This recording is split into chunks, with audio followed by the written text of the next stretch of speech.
मुगल दौर हुकूमत भी हिंदुस्तानी सियासी तारीख का अजीब अहद था, जिसमें 3 हुक्मरानों का तारीख में ज्यादा जिक्र मिलता है, जिनमें पहला शहंशाह अकबर, दूसरा जहांगीर और तीसरा औरंगजेब आलमगीर। अकबर का नाम लेते ही ताकत, इंसाफ और रवादारी का तस्वुर जहन में आता है। वो न सिर्फ हिंदुस्तान बल्कि आलमी सतह पर एक कामयाब हुक्मरान के तौर पहचाने जाते हैं। अकबर का दौर हिंदुस्तान की तहजीब के अकबर आजम की मजहबी रवादारी और इंसाफ पसंद हुक्मरानी की शोहरत थी, जिसकी वजह से हिंदुस्तान को सकाफत और फन में तरक्की हुई। उनकी इस्लाहात आज भी ज़रबुल मिसल हैं। इस तरह जहांगीर को एक कमजोर और एशो-वशरत में मुब्तला बादशाह तस्वुर किया जाता है, और शराबनोशी की वजह से हुकूमती मामलात में अदम दिलचस्पी ने उसको हमेशा मनफी किरदार के तौर पर याद रखा जाएगा। औरंगजेब को एक ताकतवर हुक्मरान के तौर पर तस्लीम किया जाता है, जो सख्तगीर और मजहबी रहजान का आमिल था, और दानिश्वरों की राय है कि इसकी नाक़िबत अंदेश फैसलों के नतीजे में हिंदुस्तान में मजहबी अदम बर्दाश्त पैदा हुआ। औरंगजेब की पॉलिसीज के मनफी असरात समाज में इस कदर गहरे सरायत हुए कि फिर नस्लों तक ही नहीं बल्कि आज भी इसी की बोई हुई फसल को काटा जा रहा है।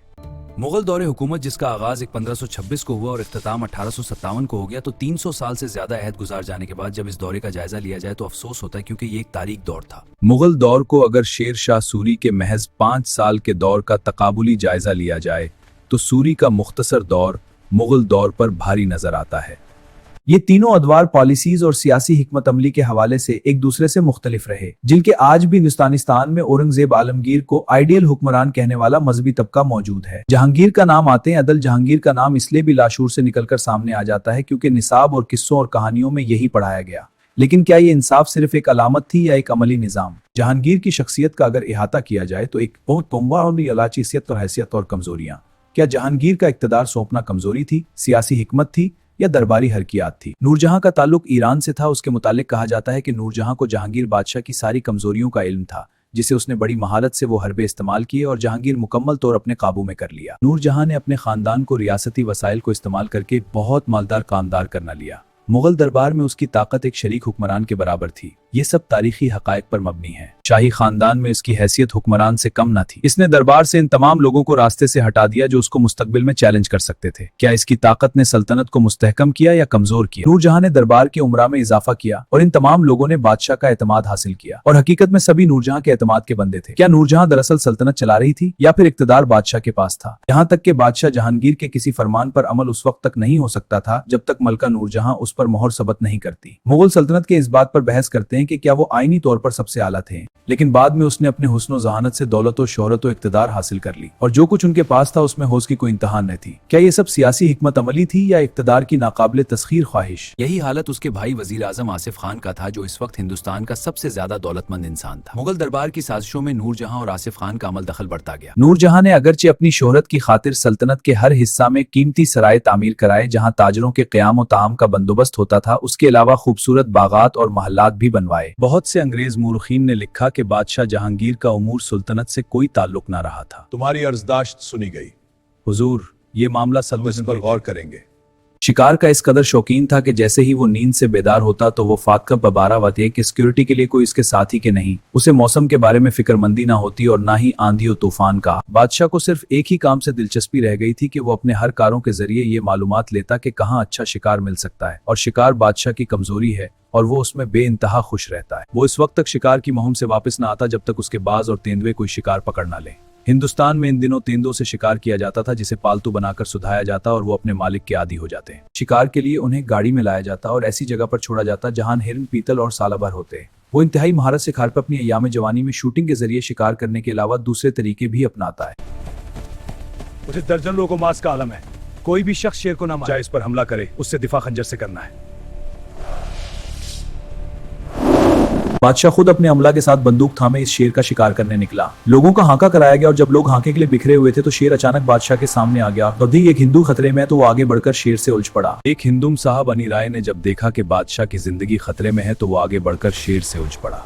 उन शेर ने अनी राय के बाजू और टांगों के गोश्त को नोच लिया। जहांगीर शिकार से वापस आकर गुसल खाना, जहां छोटा सा ताला आकर कपड़े उतार कर बैठता, जहां तमाम उमराए सल्तनत उसके सामने आकर हाजिरी देते।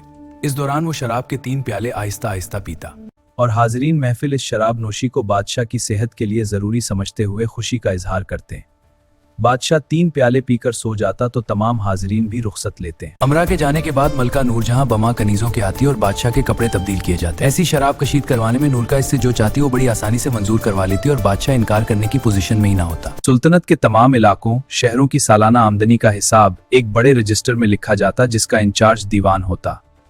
नूरजहां ने अबुल हसन को दीवान मुकर्रर कर रखा था। तमाम शहजादों, मनसबदारों और उमरा को उनकी हैसियत से जागीरें अता की जाती जिसकी आमदन से वो अपने अखराजात पूरे करते। उमरा दरबार जो बादशाह के दरबार में हाजिर रहते अपनी जागीरों को इंतजाम किसी मोतमिद के हवाले करते जो किसानों को बिल्कुल नचोड़ कर रकम इनके हवाले करते। उन किसानों को खुश्क रोटी मुश्किल से बचती थी जिससे वो अपना पेट भर पाते हैं। लेकिन उमरा की लालच और तमा की कोई इंतहा ना होती, जो हर वक्त इस कोशिश में रहते कि किस तरह ज्यादा से ज्यादा दौलत जमा की जाए, चाहे उन्हें लोगों पर जुल्म मुस्तम करना पड़े। इस वक्त दस्तूरिया था कि जैसे ही कोई अमीर मर जाता तो बादशाह के सरकारी मालगजार अफसरान उसके महल में जाते और उसके माल असबाब साजो सामान की एक फहरिस्त करते, यहाँ तक कि खवातीन के जेवरात और उनके मलबूसात को भी न छोड़ा जाता। अमीर के मर जाने के बाद उसकी जागीर बहक सरकार जब्त हो जाती और उसके पसमंदगान के लिए जिंदगी बसर करने के लिए एक रकम दे दी जाती। कोई भी अमीर अपनी जिंदगी में माल और दौलत छुपा कर नहीं रख सकता था, क्योंकि इनकी आमदन के हिसाब किताब के लिए दीवान सरकारी मुकर्रर होते थे और इस दीवान के मातहत कई और मुलाजमीन होते थे। जैसे ही कोई अमीर वफात पा जाता तो उसके तमाम रजिस्टर्स कब्जा में ले लिए जाते और अगर स्टाफ को खातों में गड़बड़ महसूस होती तो सारा अमला गिरफ्तार कर लिया जाता और इंक्वायरी शुरू हो जाती है। इन उम्रा से जब हिंदुस्तान आने वाले मगरबी सयाह या ताजिर पूछते कि ये दौलत तुम्हारे किस काम की जो तुम्हारी मौत के बाद तुम्हारी औलाद को ही ना मिल सके, तो उसे मुल्क का रिवाज कहकर बात खत्म कर देते हैं। इंसाफ और कानून के मुतालिक मगरबी मौरखीन ने लिखा कि हिंदुस्तान में कोई कानून ना था, क्योंकि इंतजाम सल्तनत में डिक्टेटरशिप थी और कानून की किताबें सिर्फ काजी के पास होती थी। इन कवानीन में आंख के बदले आंख और हाथ के बदले हाथ काट देना दर्ज था। इंसाफ के तकाजों को पूरा करने के लिए हर शहर में अदालत लगती थी। इन अदालतों में आमिल, दीवान, कोतवाल, मुंशी और काजी मौजूद होते। इनके इजलास हफ्ता में 4 बार मुनक्किद होते थे और तमाम मुकद्दमात का फैसला कर दिया जाता। साइलीन को अपने मुकद्दमात का फैसला अपने हक में करवाने के लिए रिश्वत देना पड़ती थी। कत्ल या चोरी के मुकद्दमात का फैसला आमिल या गवर्नर खुद करता था।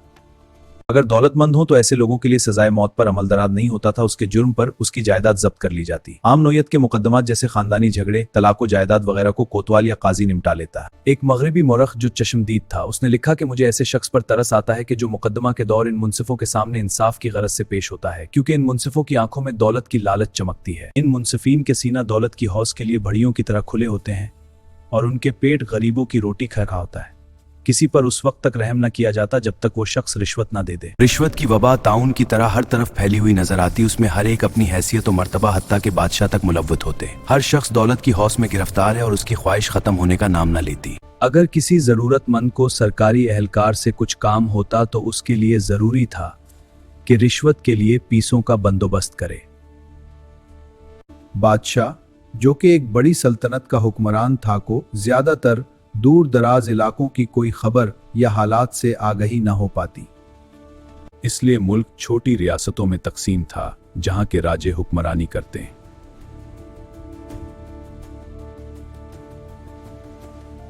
हुकूमत के अमला के लिए दौलत की लालच इस कदर हावी है कि वो अपनी इज्जत और नाम का भी ख्याल नहीं करते थे।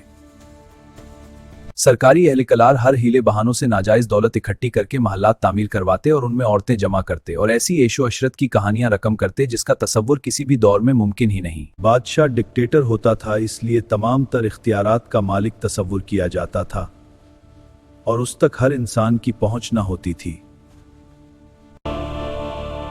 आली जनाब, मैं हाजिर हुआ हूं, नजराना पेश करो।